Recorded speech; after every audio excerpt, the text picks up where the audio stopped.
Welcome back. आज के segment में हम बात करेंगे हायरार्किकल इनहेरिटेंस के हवाले से। लास्ट टाइम हमने सिंगल इनहेरिटेंस और मल्टी लेवल इनहेरिटेंस को डिटेल में डिस्कस किया है। तो विदाउट वेस्टिंग योर टाइम हम सबसे पहले यहाँ पे एक न्यू फाइल क्रिएट करते हैं और उसका हम यहाँ पे उसे रीनेम कर देते हैं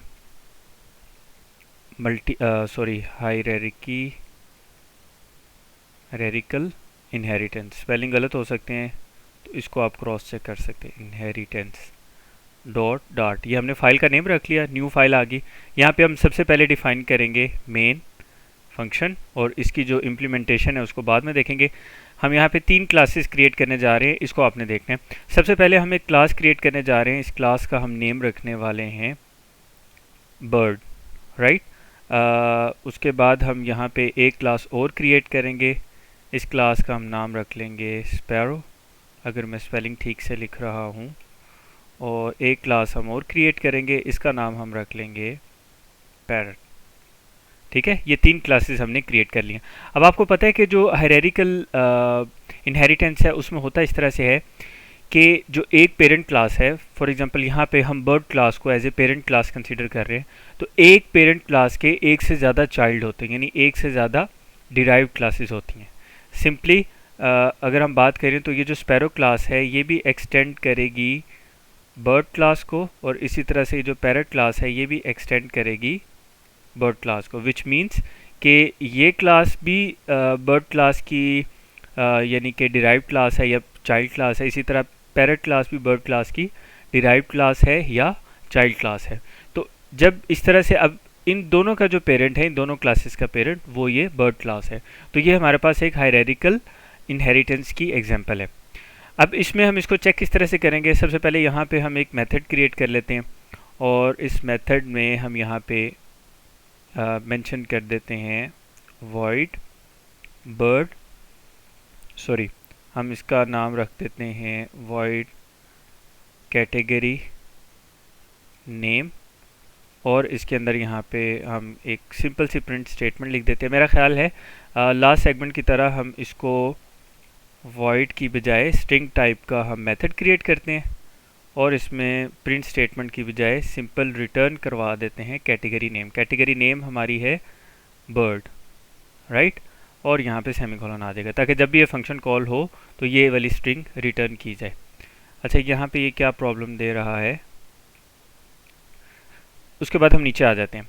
ये स्पैरो क्लास में हम एक फंक्शन क्रिएट करते हैं और इसका हम नाम रख लेते हैं इसको भी हम स्ट्रिंग टाइप का हम नाम इसको दे लेते हैं स्ट्रिंग। अच्छा, यहाँ पे हमें एक और चीज़ देखनी है कि ये जो इनहेरिटेंस होती है इसमें रिलेशनशिप ना इज़ ए का होता है, यानी कि सिंपल बताता हूँ, जैसे इसको हम अगर इसको एक्सटेंड कर रहे हैं बर्ड के साथ तो that means sparrow is a bird. इसी तरह अगर ये नीचे देखें पैरट क्लास है, इसको अगर हम एक्सटेंड कर रहे हैं बर्ड क्लास के साथ, विच मीन्स के बर्ड की जो करेक्टरिस्टिक्स हैं उसको हम इनहेरिट कर रहे हैं, तो that means parrot is a bird. तब वो ये जो इज़ अ रिलेशनशिप है ये उसकी इनहेरिटेंस को इंडिकेट करता है। लॉजिकली अगर आपने गैस करना हो कि किस क्लास को हम पेरेंट क्लास बनाएंगे और इसको हम चाइल्ड क्लास बनाएंगे, तो ये एक कॉन्सेप्चुअल एक चीज़ है जो मैंने ऐड कर दी है। स्ट्रिंग यहाँ पे हम लिखेंगे बर्ड नेम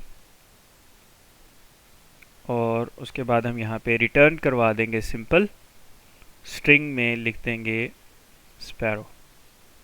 स्पेलिंग मुझे कंफर्म नहीं है कि मैं ठीक लिख रहा हूँ या नहीं। उसके बाद यहाँ पे पैरट क्लास में सेम इसी तरह से हम यहाँ पे लिख देंगे स्ट्रिंग, एक मेथड नेम हम लिख देंगे बर्ड नेम। ठीक है, मैं मेथड भी डिफरेंट नहीं कर रहा क्योंकि इसमें क्लैश आएगा ही नहीं, वैसे भी ओवरराइडिंग की भी इवन ज़रूरत नहीं पड़ेगी क्योंकि दोनों का आपस में रिलेशनशिप स्पैरो और पैरट का आपस में यानी एक दूसरे का जो इनका रिलेशनशिप है वो पेरेंट चाइल्ड के हवाले से नहीं है बल्कि एक हायरार्की में आ रहे हैं। तो इसको हम क्या रिटर्न करवा देंगे, इसको हम रिटर्न करवा देंगे स्ट्रिंग में पैरट, राइट। तो ये हमने सिंपल से 3 मेथड्स क्रिएट कर लिए। अब हम यहाँ वापस जाते हैं मेन फंक्शन में। सबसे पहले हम इसका एक क्लास का हम बना लेते हैं वेरिएबल स्पैरो, नहीं इसको हम स्मॉल में लिखते हैं। स्मॉल में हम इसका ऑब्जेक्ट नेम यानी इंस्टेंस क्रिएट कर लेते हैं न्यू, उसके बाद हम यहाँ पे लिख लेते हैं स्पैरो। ये हमारे पास एक आ गया इंस्टेंस स्पैरो क्लास का, राइट। यहाँ पे मैं लिख देता हूँ इसी तरह से एक हम ऐसा करते हैं और इंस्टेंस क्रिएट कर लेते हैं पैरेट क्लास का। अगेन स्मॉल में लिखूँगा मैं इसको, न्यू, और यहाँ पे मैं लिख दूँगा पैरेट। और इसके बाद मैं यहाँ पे अब ये जो स्पैरो प्रिंट स्टेटमेंट में हम एक छोटा सा प्रॉम्प्ट बना लेते हैं। अब मैं इसमें लिख देता हूँ इज़ ए, या हम एज इट इज़ लिख देते हैं, ठीक है। और इसके शुरू में और इसके आखिर में इसको कंकैटिनेट कर देते हैं किस चीज़ के साथ।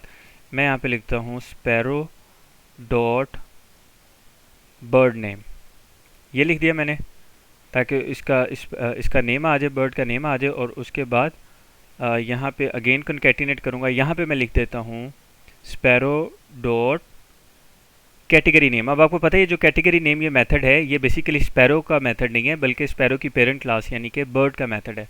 तो ये मैंने यहाँ से सिलेक्ट किया ताकि हमें उसकी कैटेगरी भी पता चल जाए। यूँ ये एक फ्रेज़ बन जाएगा, ठीक है।